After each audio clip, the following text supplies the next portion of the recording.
बच्चों, मैं आज आपको इस वीडियो में बायोलॉजी से संबंधित कुछ महत्वपूर्ण तथ्यों के बारे में बताऊंगा, जो कि वस्तुनिष्ठ प्रश्न हैं। ये जो प्रश्न होंगे कक्षा 9, 10, 11, 12 और टीटी सीटेट के लिए अनिवार्य हैं। तो आइए जो है हम सबसे पहले जो है आपको बताते हैं। क्वेश्चन नंबर 1 देखते हैं। जो है क्वेश्चन नंबर 1 जो है वो यहाँ पर पूछा गया है, लिंग हुफेन नामक प्रचलित भोज्य पदार्थ किस देश का है।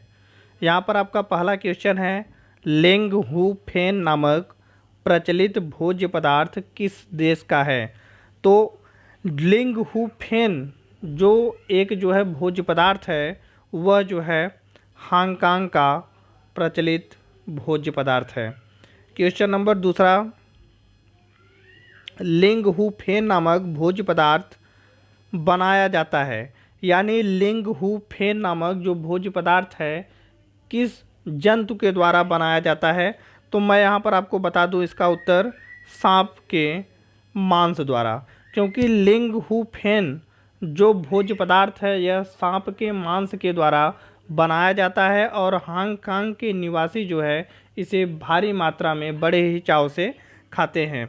अगला क्वेश्चन आपका है क्वेश्चन नंबर 3, निम्नलिखित में से कौन सा जल को असंक्रमित करने में सहायक नहीं है, यानी वह कौन सा विधि है जो जल को असंक्रमित करने में सहायक नहीं होता। तो यहाँ पर जो है क्लोरीन की गोली जो दूसरा दिया गया है, क्लोरीन की गोली जो है जल को शुद्ध करने में सहायक होता है। फिटकरी भी जल को शुद्ध करने में सहायक होता है। उबालने पर भी जल पूरी तरह से शुद्ध होता है। तो यानी ये तीनों जो है यहाँ पर विकल्प सही नहीं है। तो इसका जो है जो सही आंसर है वो है छानना। तो असंक्रमित जो जल होते हैं वो छान कर जो है उसे पूरी तरह से असंक्रमित ही बनाया जा सकता है, वो संक्रमित नहीं हो सकते हैं। अब हम आपको जो है अगले क्वेश्चन की तरफ लेकर चलते हैं। आपका अगला क्वेश्चन है, चौथा नंबर का क्वेश्चन है, श्रमिक मक्खियाँ अन्य मक्खियों को भोजन के स्रोत की दिशा ज्ञात कराती हैं, यानी श्रमिक जो मक्खी होती हैं वो अन्य मक्खियों को भोजन की दिशा कैसे ज्ञात कराती हैं। तो इसका जो है पहला ऑप्शन है भिन भिनाकर, दूसरा है नृत्य के द्वारा, तीसरा है रासायनिक संकेतन द्वारा और चौथा है स्पर्श द्वारा। तो इसका जो है जो सबसे सही आंसर है वो है नृत्य द्वारा, क्योंकि मधुमक्खियाँ जो है दो प्रकार की नृत्य करती हैं, एक दुम दोलनी नृत्य और एक जो है पूरी तरह से जो है मतलब वृत्ताकार जो उनका डांस होता है। इनके द्वारा जो है ये बताते हैं कि जो शिकार है वो 75 मीटर से अंदर है या 75 मीटर से बाहर है। अब आपका जो अगला क्वेश्चन है, आपका जो है अगला क्वेश्चन है, ग्रामीण क्षेत्र में गोबर का प्रयोग झोपड़ की दीवारों एवं फर्श को लेपने के लिए किया जाता है, जिससे वे चिकनी रहें, वे घर्षण हेतु खुरदरी हो जाएं, दीवारों एवं फर्श की प्राकृतिक रंग हो और चौथा ऑप्शन है कीट दूर रहें। तो मैं आपको जो है इसमें बता देता हूं कि ग्रामीण एरिया में जो फर्श को गाय की गोबर से लिपते हैं, इसका मेन रीज़न जो होता है वह यह है कि कीट जो है दूर रह सकें।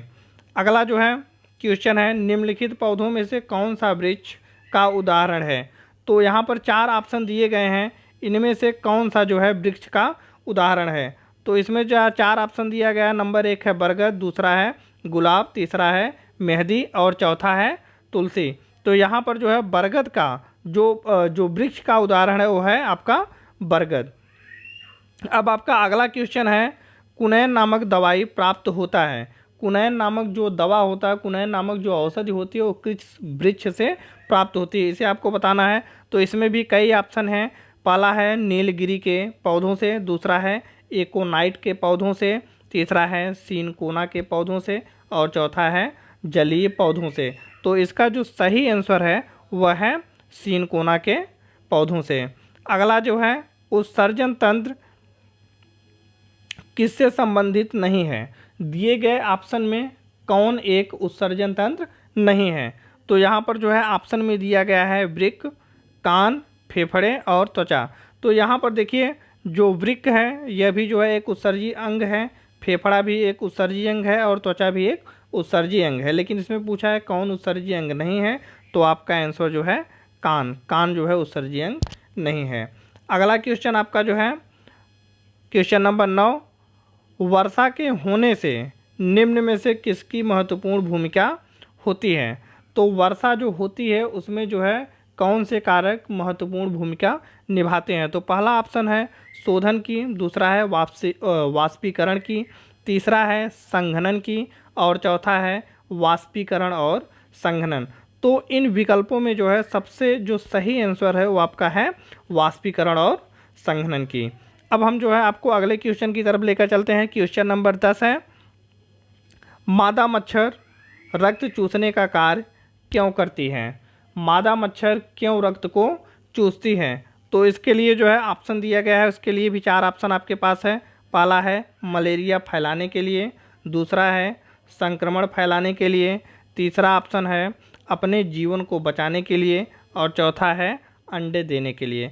तो इसका जो सही आंसर है वह है अंडे देने के लिए, क्योंकि मादा मच्छर जो होता है वो रक्त को चूसती है और अंडे को देने के लिए ही चूसती है, क्योंकि नर जो मच्छर होते हैं वो अंडे को नहीं देते हैं और वो रक्त को नहीं चूसते हैं, वो पूरी तरह से फलों पर डिपेंड होते हैं। अब अगला क्वेश्चन है क्वेश्चन नंबर 11, पत्तियों में हरे रंग की उपस्थित निम्न में से किस कारण से होती है? तो यहाँ पर भी 4 ऑप्शन दिया गया है, ग्लूकोज, नाइट्रोजन, क्लोरोफिल और ऑक्सीजन। क्वेश्चन यह है कि पत्तियों में जो हरा रंग है वो किसके कारण होता है? ऑप्शन में है ग्लूकोज, नाइट्रोजन, क्लोरोफिल और ऑक्सीजन। तो यहाँ पर जो है सही आंसर है आपका क्लोरोफिल, क्योंकि क्लोरोफिल के कारण ही पत्तियाँ हरी रंग की होती हैं। अगला क्वेश्चन आपका 12 नंबर का है, एक ताज़ा अंडा शुद्ध पानी में डूब जाता है लेकिन नमक के संतृप्त विलयन में तैरता रहता है, इसका कारण है? क्वेश्चन एक बार फिर से सुनिए, एक ताज़ा अंडा जो है शुद्ध पानी में डूब जाता है, लेकिन यदि उस पानी में नमक डाल दिया जाए, नमक का एक संतृप्त विलयन बनाया जाए, उसमें अंडे को डाला जाए तो तैरता रहता है, इसका रीजन क्या है? तो इसमें भी 4 ऑप्शन दिए गए हैं। पहला ऑप्शन है अंडे के कवच में स्थित तरल माध्यम, दूसरा है शुद्ध जल का उच्च घनत्व, तीसरा है नमक के पानी का उच्च घनत्व और चौथा है अंडे का कवच कैल्शियम का बना होता है जो कि शुद्ध पानी से हल्का होता है। तो इसका जो है सबसे सही आंसर जो होता है वह है कि तीसरा ऑप्शन नमक के पानी का उच्च घनत्व, क्योंकि नमक का पानी जो होता है उसका घनत्व जो है बहुत ही ज़्यादा उच्च होता है, इसलिए अंडा जो है इसमें पूरी तरह से तैरता रहता है। अगला क्वेश्चन आपका है DDT क्या है? DDT क्या है? इसके लिए 4 ऑप्शन जो है दिए गए हैं, एक एंटीबायोटिक, एक अनअपघटनीय प्रदूषक, तीसरा है अपघटनीय उर्वरक और चौथा है डाइक्लोरो डाइफ्लोरो टाइटेनियम। तो इसमें भी आपका जो है जो सही ऑप्शन है वह है एक अनअपघटनीय प्रदूषक, क्योंकि DDT एक अनअपघटनीय प्रदूषक है और यह पूरी तरह से अपघटित कभी नहीं होता। अब आपका जो है अगला क्वेश्चन है, यदि किसी विलयन का pH मान 2 है तो यह विलयन होगा या यह विलयन है अम्लीय है या क्षारीय है? यदि किसी विलयन का pH मान 2 है तो वह विलयन जो है वह अम्लीय है या क्षारीय है? तो इसमें भी 4 ऑप्शन दिए गए हैं, दुर्बल अम्ल, दुर्बल क्षार, प्रबल अम्ल और प्रबल क्षार। तो जो सही आंसर है वह है प्रबल अम्ल, क्योंकि pH मान 2 होने का मतलब है कि वह जो है बहुत ही ज़्यादा अम्लीय है। अगला आपका जो है क्वेश्चन है 10% नियम दिया गया, 10% नियम दिया गया, इसमें जो है किसके द्वारा दिया गया पूछा है? तो इसमें भी ऑप्शन जो है दिया गया है लिंडमान द्वारा, गोल्डमान द्वारा, तीसरा है बैकमान द्वारा और चौथा है उपरोक्त में से कोई नहीं। तो इसका जो सही आंसर है वह है लिंडमान के द्वारा, क्योंकि 10% का नियम जो है वह लिंडमान के द्वारा दिया गया। अगला जो है आपका क्वेश्चन है ग्रीन हाउस प्रभाव सर्वप्रथम पहचाना गया था, यानी ग्रीन हाउस प्रभाव को सर्वप्रथम किसने पहचाना था? तो इसमें भी जो है 4 ऑप्शन दिए गए हैं, जीन बैप्टिस्टे ग्रीनवुड, दूसरा है जीन बैप्टिस्टे फ्यूरियर, तीसरा है जीन बैप्टिस्टे ग्रीन हाउस और चौथा है उपरोक्त में से कोई नहीं। इसका भी जो सही आंसर है वह है जीन बैप्टिस्टे फ्यूरियर। अब हम आपको अगले क्वेश्चन की तरफ लेकर चलते हैं। अगला क्वेश्चन आपका है श्वेत फेफड़ा कैंसर होता है, मतलब श्वेत फेफड़ा कैंसर किसके द्वारा, किस प्रकार से, कैसे होता है, इसके बारे में है।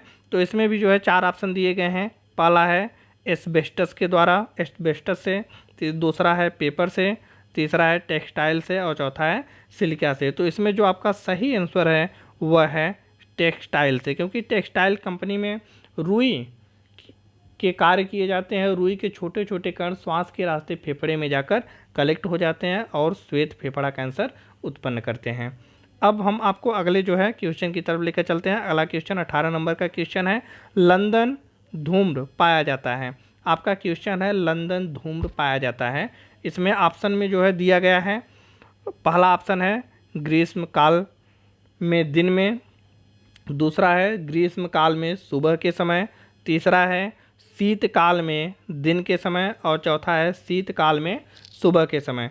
तो आपका जो सही आंसर है वह है शीतकाल में सुबह के समय, क्योंकि जो है प्रदूषण, ये लंदन धूम के बारे में हम आपको बता दें, लंदन में सर्वप्रथम जो है सुबह के समय एक दिन जो है प्रदूषण के कारण बहुत ही धुंधला दिखाई देने लगा था, उसी को कहा जाता है लंदन धूम, और इसका नाम भी लंदन में दिखाई देने के कारण लंदन धूम्र पड़ गया।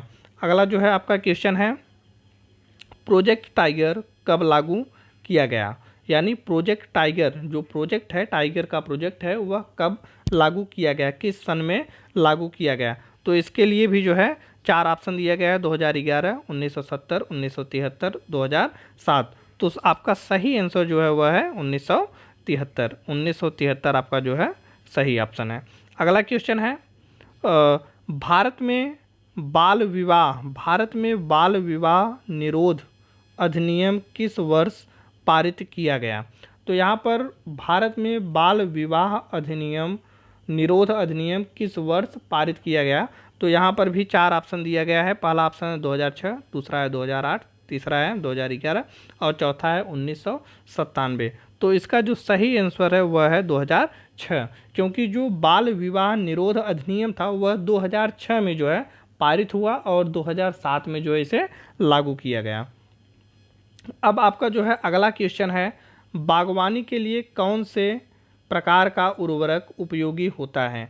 तो यहाँ पर भी जो है 4 ऑप्शन दिए गए हैं। पहला है यूरिया, दूसरा है सोडियम फास्फेट, तीसरा है DAP और चौथा है वर्मी कंपोस्ट। तो ऑप्शन जो आपका सही जो ऑप्शन है वह है वर्मी कंपोस्ट, या वर्मी कंपोस्ट जो होता है केचुए के द्वारा इस उर्वरक को तैयार किया जाता है। क्योंकि इससे पहले हम आपको एक वीडियो बनाए थे, उसमें हम बताए थे कि किसान का जो मित्र होता है वह केचुआ होता है, और केचुआ जो है मिट्टी में जो है चालकर एक अच्छे जो है उर्वरक का निर्माण करता है, जिसे वर्मी कंपोस्ट के नाम से जाना जाता है। यह जो है बागवानी के लिए सबसे ज़्यादा महत्वपूर्ण कंपोस्ट होता है।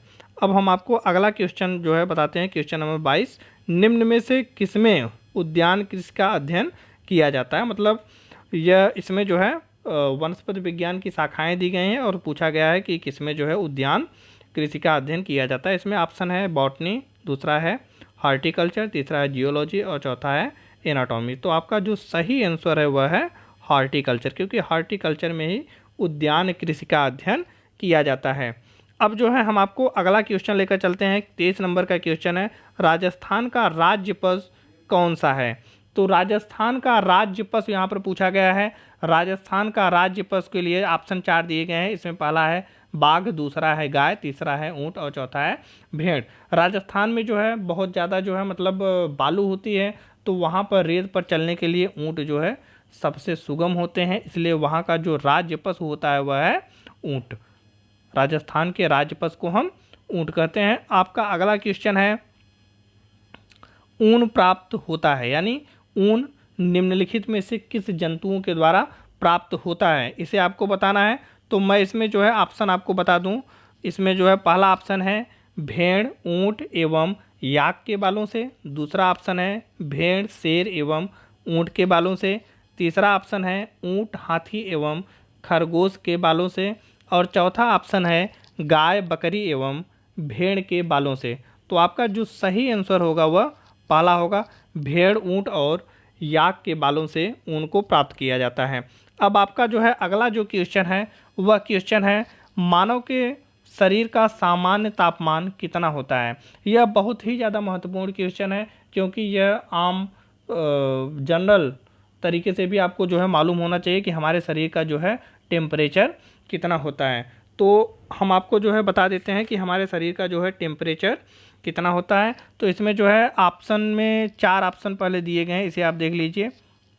पहला ऑप्शन है इसमें 33 सेल्सियस डिग्री सेल्सियस, दूसरा ऑप्शन है 38 डिग्री सेल्सियस, तीसरा ऑप्शन है 98.6 डिग्री सेल्सियस और चौथा ऑप्शन है 37 डिग्री सेल्सियस। तो इनमें से जो है आपका जो सही आंसर, आपका इसमें से जो सही आंसर है वह चौथा है 37 डिग्री सेल्सियस। हमारे शरीर का जो तापमान होता है वह 37 डिग्री सेल्सियस होता है। अब हम आपको जो है अगले क्वेश्चन की तरफ लेकर चलते हैं। आपका अगला क्वेश्चन है, निम्न को सावधानी से देखिए। यहाँ पर यह जो है फिगर दिया गया है और यहाँ पर पूछा गया है कि उपरोक्त यातायात संकेत का अर्थ क्या है। यह जो है क्वेश्चन जो है वह यातायात के संबंध में पूछा गया है कि यह संकेत जो है यातायात में किसका संकेत है, रोड पर जो सड़कों पर जो है यह संकेत बना होता है वह किस लिए बना होता है। तो इसमें जो है पहला ऑप्शन है मुख्य सड़क के लिए, दूसरा है सकड़ी पुलिया के लिए, तीसरा है रेलवे फाटक के लिए और चौथा है खराब सड़क के लिए। तो ऐसा अगर किसी भी सड़क पर बना हुआ है तो आप समझ जाइए कि आगे का रास्ता जो है वो खराब है और यह जो संकेत जो है वो खराब सड़क का है। अब जो है हम आपको अगला क्वेश्चन जो है बताते हैं, कौन सा राज्य टाइगर स्टेट के नाम से जाना जाता है। तो इसमें भी ऑप्शन है राजस्थान, पश्चिम बंगाल, गुजरात और मध्य प्रदेश। तो यहाँ पर जो सही आंसर आपका है वह है मध्य प्रदेश, क्योंकि मध्य प्रदेश को हम टाइगर स्टेट के नाम से जानते हैं। अगला आपका जो है क्वेश्चन है, निम्नलिखित में से किसका वेग अधिक होता है। तो इसमें भी 4 ऑप्शन दिए गए हैं। पहला है हवा, दूसरा है जलधारा, तीसरा है ध्वनि और चौथा है प्रकाश। तो इन चारों ऑप्शन में जो है सबसे अधिक वेग जो होता है वह है प्रकाश का, क्योंकि प्रकाश का वेग जो है बहुत ही तेज होता है। अब हम आपको अगला क्वेश्चन जो है बताते हैं, मनुष्य के शरीर की जैव रासायनिक प्रयोगशाला है, यानी हमारे शरीर के अंदर जितने भी अंग पाए जाते हैं उनमें से जैव रासायनिक प्रयोगशाला हम किस अंग को कहते हैं। इसके लिए भी आपको 4 ऑप्शन दिए गए हैं। आमाशय है, दूसरा है यकृत, तीसरा है आंत और चौथा है वृक्क। तो जो है जो हमारे शरीर में जैव रासायनिक प्रयोगशाला है वह यकृत है, क्योंकि यकृत को हम जैव रासायनिक प्रयोगशाला कहते हैं। अगला जो है आपका क्वेश्चन है, काश्मीरी चोंगा है या काश्मीरी चोंगा कहलाता है। काश्मीरी चोंगा हम किसे कहते हैं। तो पहला जो ऑप्शन है वह फिरन है, दूसरा है अंगरखी और तीसरा है बुगतारी, चौथा है अचकन।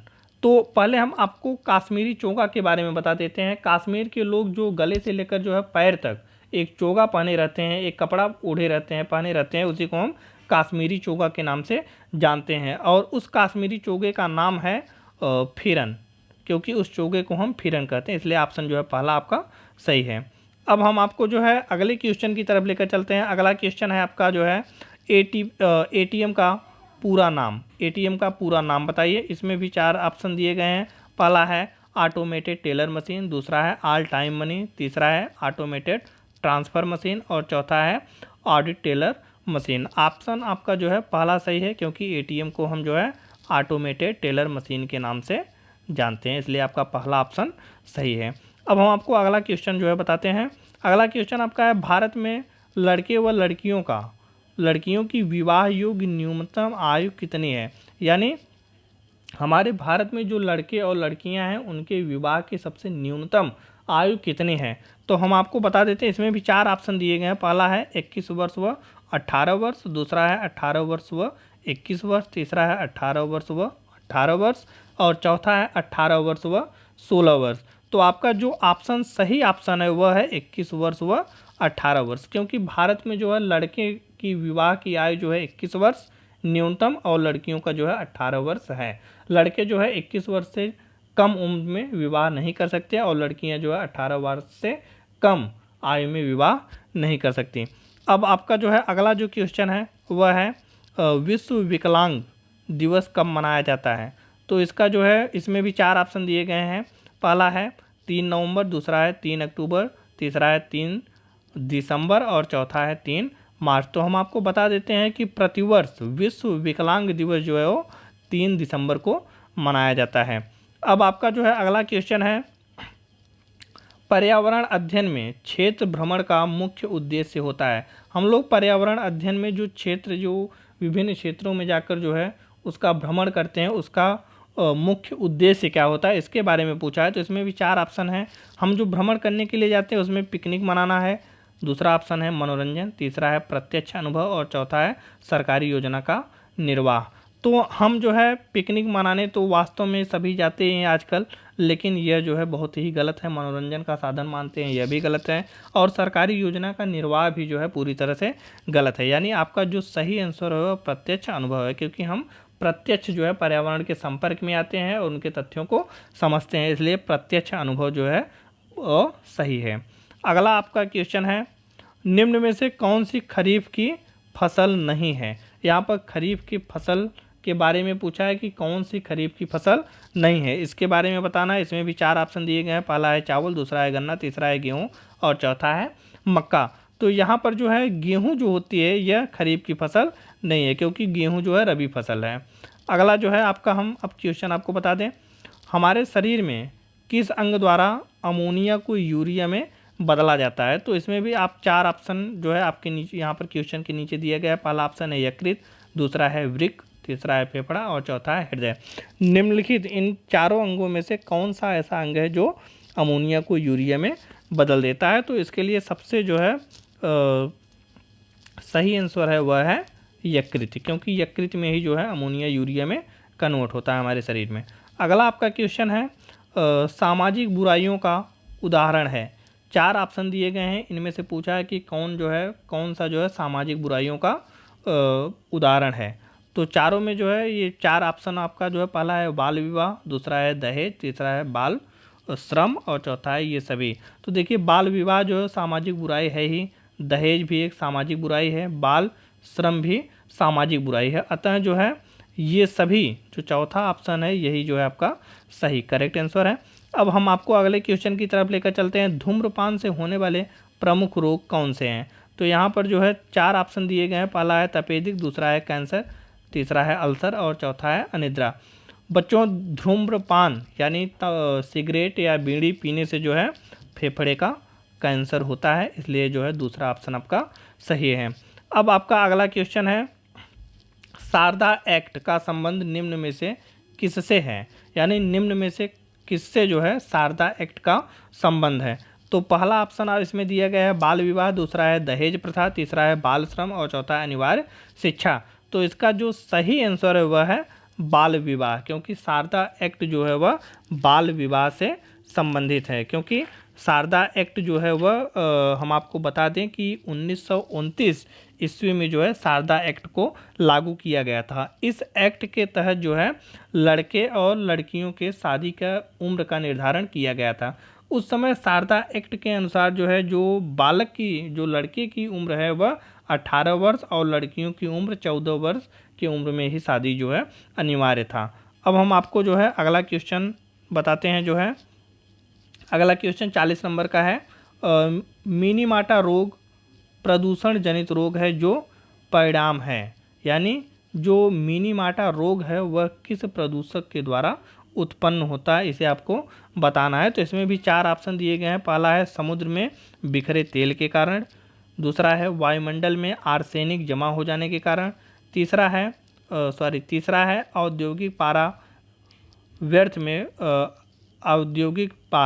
व्यर्थ में पानी में छोड़ने के कारण उत्पन्न होता है, और चौथा ऑप्शन आपका है मनुष्य के कार्बनिक व्यर्थ को पीने पानी में छोड़ने का। यानी जो कार्बनिक पदार्थ होते हैं उन्हें व्यर्थ में ही पानी में छोड़ देने से जो है वो मिनीमाटा रोग उत्पन्न होता है। तो मिनीमाटा रोग जो होता है उसका संपर्क सीधे जो है पारा से है। तो आपका तीसरा ऑप्शन सही है, औद्योगिक पारा व्यर्थ में पानी में छोड़ने के कारण जो है मिनीमाटा रोग उत्पन्न होता है। अब हम आपको जो है अगले क्वेश्चन की तरफ लेकर चलते हैं। 41 नंबर का क्वेश्चन है।